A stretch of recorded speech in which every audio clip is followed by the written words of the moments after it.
Okay, so first off, you want to know how I am.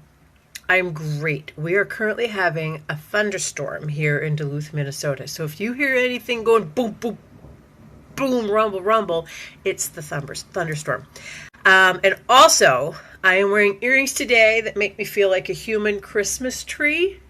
So that's awesome. That's a good thing.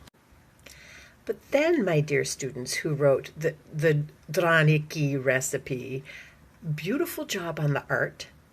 That was some good looking draniki. And it's a genius recipe because it's such a classic Belarusian recipe. Your picture and all the ingredients made me homesick for Belarus. And now I just want to put some smetana all over a bunch of draniki on a big plate and go.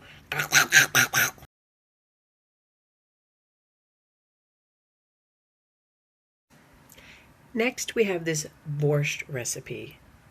Once again, the art is off the hook.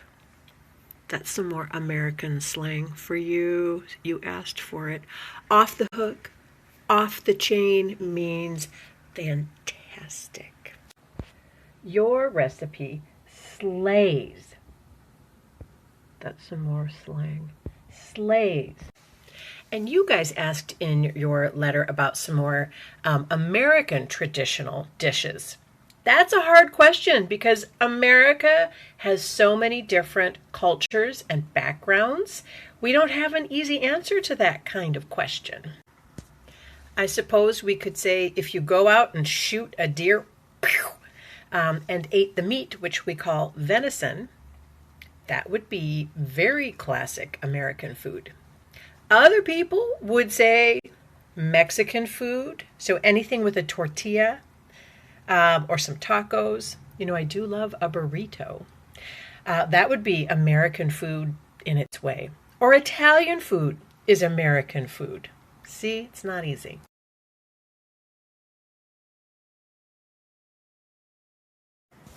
For this next recipe, this soup, okroshka, I can't wait to make this soup sometime and have this. And also, the picture you guys drew, off the hook. It slays. It kicks butt. And I notice when you describe how to make the soup, you mention bread kvass. And I never had kvass. I didn't know what kvass was until I got to Polotsk. And it's so yummy. And I just was Googling it today, and I have discovered that I can make kvass here myself in my own home with rye bread and some water and a couple other things.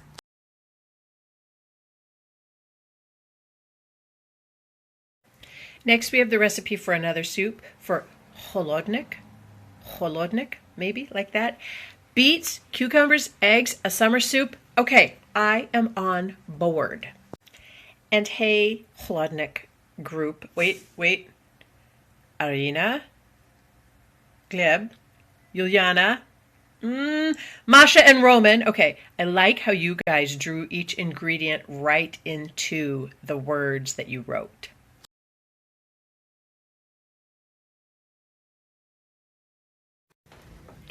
For the next recipe, you know what? Again, I love the art.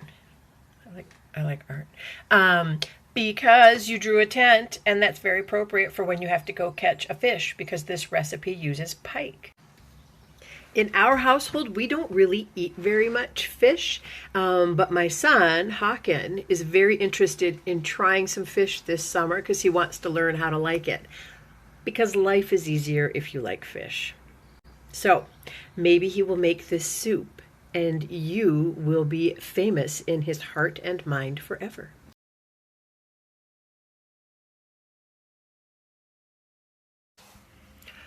For this next recipe, I have to tell you guys, the internet's going crazy for that picture you drew of me. And thank you for giving me fantastic earrings in it. So you explained how to make potato babka, and it sounds so delicious. There are a few things I love about this recipe.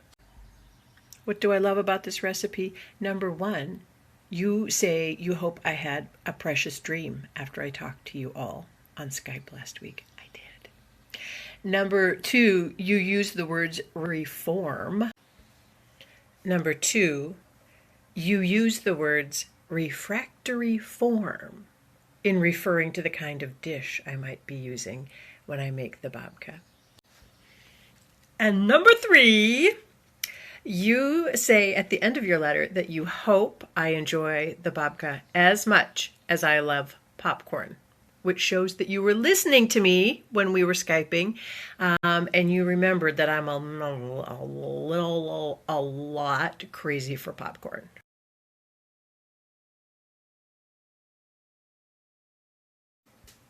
The next recipe is like 2 recipes, in fact. So you talk first about zatirka, something like that. It's only 3 ingredients, and it basically sounds like you make little dumplings and put them in hot milk, and you call it breakfast. Okay, can do. But then you guys remembered that I really love sweets, and you gave a recipe for making chocolate sausage. Is that like Shokoladnaya kielbasa? I'm trying. Anyhow, I had to Google a whole bunch of recipes on this because I tell you what, I will be making this 100 times. And also, my chocolate sausage group, you used one of the slang phrases in your letter, in my feelings. And when I read that you had actually used one of those phrases, I too got in my feelings.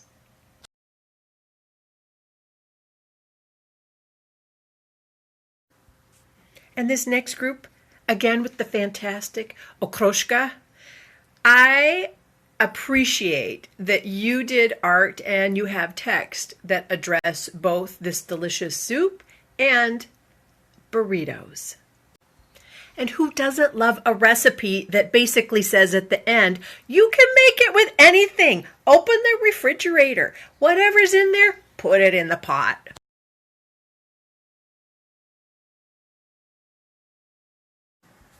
All right, for that next recipe, the cottage cheese pancakes, which I happen to know are called sirniki.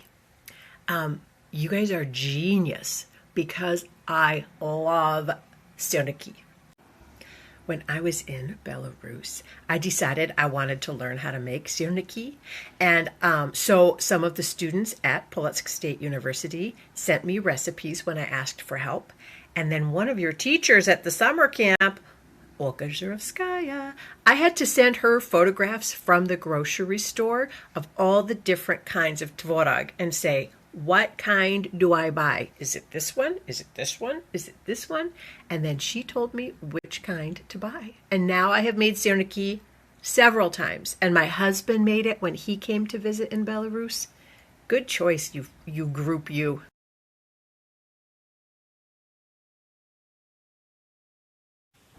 And now, as we say in English, last but not least, there is another group that gave me a great recipe for holodnik.